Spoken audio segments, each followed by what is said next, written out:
Gardening with you is a lot of fun, Lady Edelgard. I feel the same. You know so much about it, Bernadetta. I looked after flowers a lot back home. I like them. They don't talk, they don't get angry, they don't hit you. And they're sweet. They are sweet. Unlike people, they can all be trusted on sight. You're sweet too, Lady Edelgard. I mean, not sweet, but, you know what I mean. You can talk or even get angry all you want. Well, I'll strive to avoid getting angry. You're really kind. I'm less scared of you than I used to be. Most nobles are terrifying. I've had lots of bad experiences with them. But getting the chance to talk to you like this makes me glad I came to the monastery. I'm glad too. You made quite a few friends at the academy, didn't you? I had heard rumors about the reclusive daughter of House Varley, but you're nothing like I imagined. Rumors? About me? Just pretend you didn't hear anything. There's no need to be embarrassed. Rumors are meaningless. All that matters is the truth. You're right. I'm not really a recluse now anyway. Not since I came to the monastery. I won't let the rumors bother me. I'm happy to hear it. Actually, I should thank you. Thank me? What for? Wait, do you mean you need to thank me for all the times I've made you mad? You do, don't you? That mind of yours, no, I mean the grateful sort of thanks. Before I met you, I was more prone to anger, but now I've changed in that regard. So, thank you for that. Oh, I suppose you're not listening. Oh, I'm done for! 5 years' worth of resentment is about to crash down on me all at once! Ah! It's okay, Bernadetta. I'm thanking you, not attacking you. Oh, I jumped to conclusions again, didn't I? You did, yes. But don't worry about it. Enough talk, don't you think? Let's take care of these sweet little plants. Right. Okay.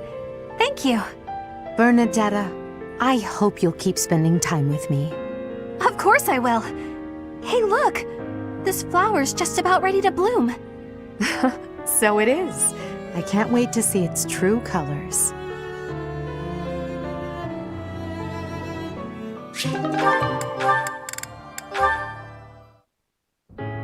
Hey, Edie, take a look at this. I received it as a gift. It was sent from... I don't remember. Anyway, the point is... Dorothea, when you receive a gift, don't you think you should try to remember who it's from? You're right. That's a little thoughtless of me. What's gotten into you lately? You seem mostly uninterested in the various suitors throwing themselves at you. Is something on your mind? Oh, don't worry about me. Everything's fine. I'm just not that interested in certain men. Do you have any idea why? Well, I do have an inkling. You seem reluctant to tell me. Is it somehow my fault? No, nothing like that. Okay, I suppose you're not completely wrong, but... How do you mean? Please, just say what's on your mind. When the two of us are together, talking like this, somehow I don't feel like I care about my troubles with love anymore. So it's fine. There's nothing wrong with that, of course. But it seems we should get to the bottom of such a drastic change. Maybe we can figure it out if we just... Edie, I'm telling you, I'm fine. If you push me any further, I'll write an opera about you. I'll do it right here and now. And then I'll sing it in your face. Settle down, Dorothea. I can take a hint. If you insist, I'll drop the subject. Whatever you do, don't write more opera lines about me. My cheeks are probably still red from your last performance. Well, I can't promise anything. But if I try real hard, by the time the war is over, I might just have an opera written, starring you. No need to worry though, Edie. I'll be fabulous as you. A performance they'll rave about for years. The frightening part is that I don't know whether you're joking or not. But I do regret to inform you that you won't be playing the role of Edelgard. Why's that? Don't you see? No story about me would be complete without the character of Dorothea. It would be ridiculous for you to play me instead of yourself. Edie, you really are something special, aren't you?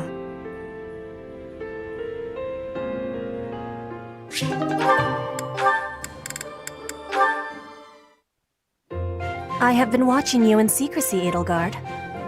But you and Hubert were noticing me, correct? Well, if you intend to shadow us like that, you can be sure it won't escape our notice. Hubert was primed and ready to remove you.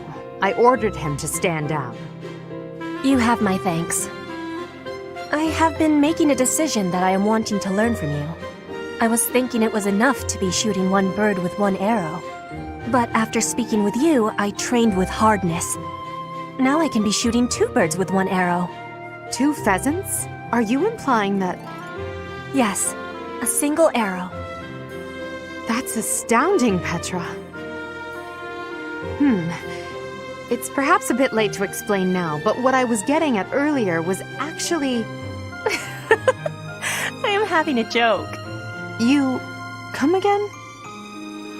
I really was shooting these birds with 1 arrow, but my joke is that I did have understanding about what you told me. I took it to my heart. Did you know? You are a person with great bluntness. I am admiring of you. As an emperor, a commander, a warrior, and a friend, you are excelling at all that you do. All of the Empire is resting on your shoulders, and that is including Brigid, too. I will not be falling behind you. I will be carrying Brigid on my shoulders, too. And one day, you and I will be facing each other, and we will be shaking hands.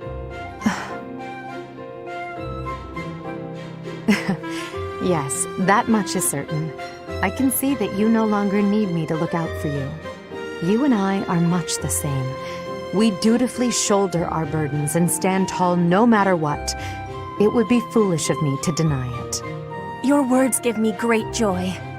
And it also gave me joy to see you being flustered when I was showing you the birds. A cheap trick, to be sure, but inarguably funny. To think that you went to all the trouble of shooting 2 pheasants at once for the sake of a joke. Well played, Petra. We both are growing every day. I hope we will keep doing so.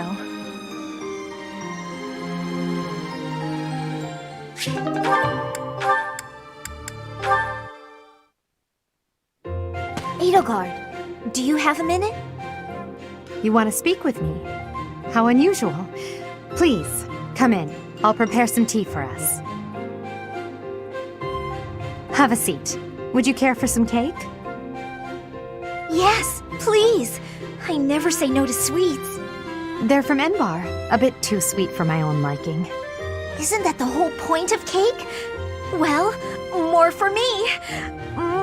These are fantastic with this tea. True. Well, there's no shortage of them. Help yourself to as many as you like. Now then, you wish to speak with me? So, I can tell you know a fair bit about me. Maybe this can wait until you've finished eating? Edelgard, you know a fair bit about me, don't you? What in particular? For example, the fact that I have 2 crests. Oh, that's hard to believe. No need to play coy with me. It won't work. It's clear my body has succumbed to the intense pressure of bearing 2 crests. Due to the immense requirements of bearing these crests, my life expectancy is painfully short. You know all of this, right? Actually, this is the first I'm hearing of it. How would I know unless you told me? Still won't drop the act, huh? Despite how obvious you've been with your concern about my health, you're certainly consistent. I'm not really in the mood for these games. Given your rank, you certainly have access to all kinds of information that others do not. Clearly, you'd have heard all about me. Either way, I know now since you just told me. About your 2 crests, your physical weakness, and your short life expectancy. However, according to the principles of crest research, it's impossible to bear two crests. Unless you've undergone a blood reconstruction surgery. Is that the case, Lysithea? Correct. It wasn't as though I had a say in any of this. I see. So you've lived through that relentless terror and agony, and survived. You speak of all of this as though you understand it on a personal level. Edelgard, have you? You're a good friend, Lysithea, and a valuable member of this army. So I won't have you overexerting yourself. I don't want to lose you. Understand? I understand. Good girl. Oh, and if you like those cakes, why not take some with you for later? There's no need to pander to me, but yes, I'll take those. Thanks.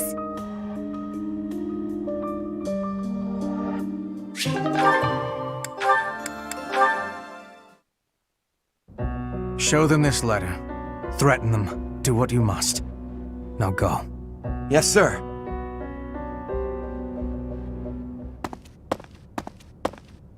Hubert, that letter. Is that what I think it was? I suppose there's no denying it. But Edelgard... Explicitly forbade me to send it. Yes, I know. I cannot believe it! You disobeyed a direct order? I thought you were her loyal aide. Unwaveringly. All that I do for her. I seem to recall you expressing a similar sentiment. It is our role to guide her when she is on the wrong course of action. Is that not what you said? You are not supposed to do it in secret. When you disagree with your leader, you must voice your concerns directly. Otherwise, what is the point? The point is the same. Lady Edelgard's best interests are served whether she knows it or not. She needs not trouble herself with the mundane details of my actions. Only results matter. You are sorely misguided. When I believe that Edelgard is making a mistake, I tell her as much. Through discussing the matter, I sometimes find that I was mistaken. To skip that process, to make a decision that is not yours to make. Perhaps your advice is simply useless then. Excuse me? Listen to yourself. If I do as Lady Edelgard requires, then you tell me to be more independent. But if I tread my own path, I am misguided. I suppose the fault is mine for expecting any useful advice to come out of your mouth. Ugh, I have had enough of your grousing. To think, I started to believe you were a useful aide.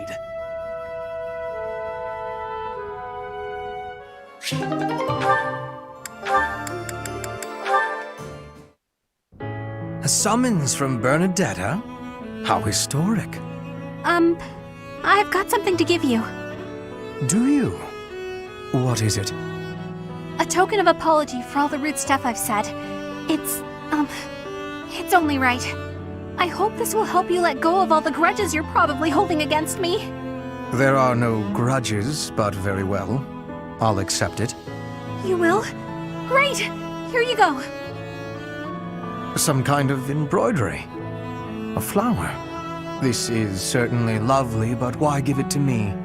It seems like something you would send to a female friend or someone you had romantic feelings for. But it's, lovely, you said, right? That's why. If you wear it, maybe you'll look less, terrifying. You would like me to wear this? You hate it, don't you? I knew it. I knew you'd be angry. Oh, I'm so sorry. Why not? Do I put it here? It really is quite nice. I cannot say that it suits me, but... No, it does. It looks great on you.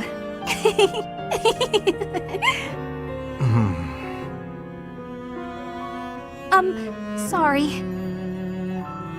Nothing else for it, I suppose. I dislike you laughing at me, but it is preferable at least to you fleeing in terror. Therefore, I will wear this when I am around you in the future. Really? You will? I'm so glad. But you're sure? You're really sure? If you're going to question me about it, perhaps I'll change my mind. No. I believe you. You're a lot less scary with it on. That is what's most important. Now I suppose it is safe for me to return to my usual strict methods. No, I'm not ready! This again.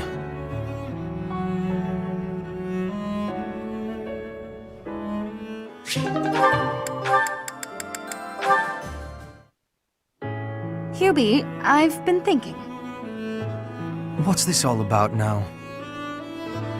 It's about what you said before. About your path. You mean the path that Lady Edelgard and I walk? I guess I don't really understand that kind of thing since I've always been focused on my own goals. But you, Adie, Professor, all of you are fighting for an ideal.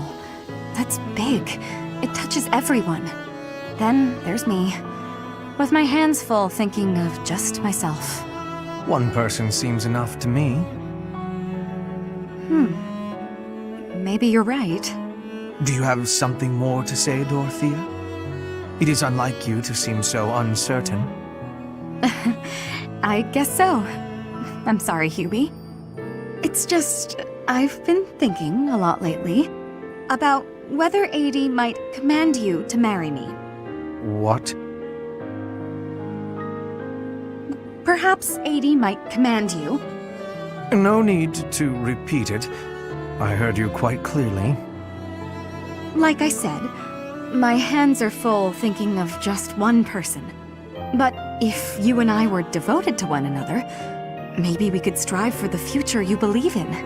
Maybe I'd finally understand your path and be able to think about more than just myself. Seems it's my turn to not understand. Did you just propose marriage as a way to get to know me? How exactly would such an arrangement benefit me? Oh, it'll benefit you. Go on. Well, this path you're walking with Adie will have one more loyal follower. Isn't that enough? I suppose it may well be. Your contribution to our cause has been noteworthy. I've no complaints about your battle prowess either. And if you are able to walk the path as I do, that would be something very special. So, will you consider it? This is all because of you, you know. You made me wonder what it's like to be wholly devoted to another person. All right. I'll consider it.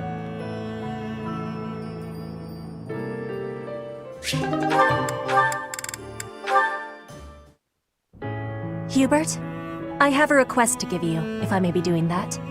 Hello, Petra. How unusually formal. You are always comparing me against Edelgard. I have been observing you, and you are not often making comparisons like that. So why are you always comparing me? I do not enjoy being compared. An astute observation. I should point out that such a comparison only reflects well on you. I am perhaps doing so because you are both royalty. That is not making sense to me. In battle, you and I are the same. Neither of us has a higher rank than general. Edelgard is leading the entire army. But you and I are both leading a part of the army. That should be making us... what is it?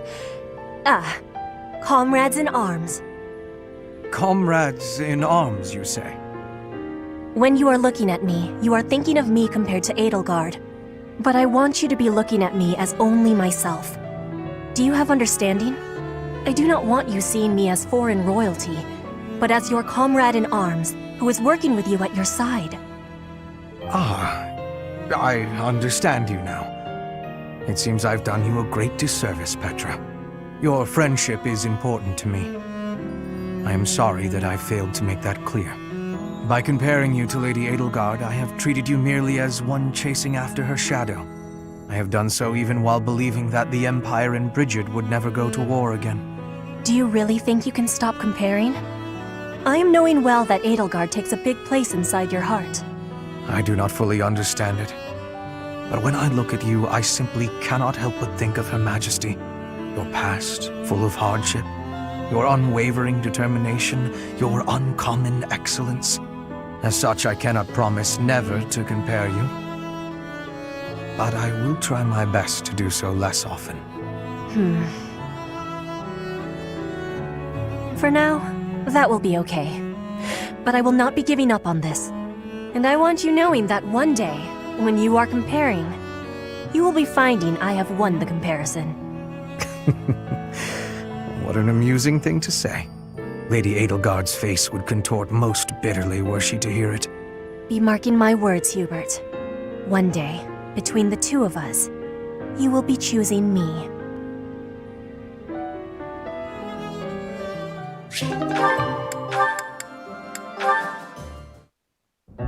What is it, Hubert? Nothing in particular. I was just recalling your impressive skill with the bow. I'm willing to bet you could put an arrow through the neck of an enemy general from quite a distance.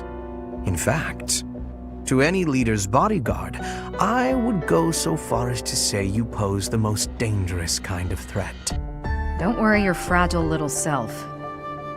Your lady princess is safe. I wouldn't shoot my employer. I would certainly hope not.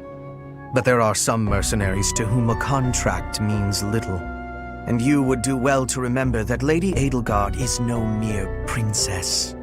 You should take care to learn the proper form of address for your employer. I said lady. I already told you, I'm not going to break the princess's contract. What did I just say? Proper address. Right. Next time. My patience has limits, you know. For the moment, you may stand in Lady Edelgard's good graces. But if you become a problem, I will not hesitate to eliminate you. You're unstable, Hubert. Be careful who you threaten. I don't take kindly to those who get in the way of my contracts. Is that a threat? Just some advice.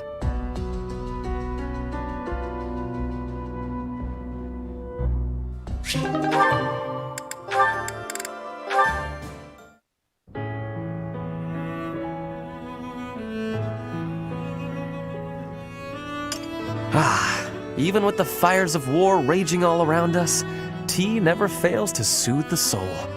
Do you not agree, Bernadetta? I hadn't actually thought about it, but yes. Excellent. Oh, that reminds me. What's that? A long time ago, my parents were in talks to arrange my marriage with a certain young lady. She never set foot outside of her room, and she made little dolls to curse her perceived enemies. Such were the rumors. Frightened, I dissuaded my parents from going through with their plans. I can see that. She does sound pretty frightening. I relate to the staying in the room part, though. That girl was you, Bernadetta, a daughter of House Varley. What? I don't make dolls to curse people! You are a skilled embroiderer, no? I guess I was wrong. You are not making dolls. I did make dolls, but cute ones! Nice little carnivorous plants and things. Maybe I should not have brought this up. Why not? Carnivorous plants are adorable. Yes, adorable. Anyway, if I had actually known you, I would have accepted the proposal. Why? Did you have some scheme in mind? No, I just mean, now that I have gotten to know you, I would have been happy to... So, you're saying you'd... with me? It's getting kinda hot in here, isn't it? Maybe it's the tea. Why are you getting so worked up? That was all a long time ago now. A long time ago? Yes. Now we are soldiers fighting together in the same great conflict, right? And my parents are gone. So any agreements they might have cooked up would be completely invalid. I guess so. Just think, if we had been married, we would not have been able to build such a deep friendship. That's true. Yeah, we never would have gotten this close. I would have given up on the relationship my parents chose for me and shut myself away even more. So all in all, I am glad I refused to marry that doll-cursing princess. lie! I said I never made curse dolls! Sorry. I am just glad to have met you at the monastery. I had better take my leave. We should have tea together again sometime soon. Yeah, see you. I'm glad we met here too.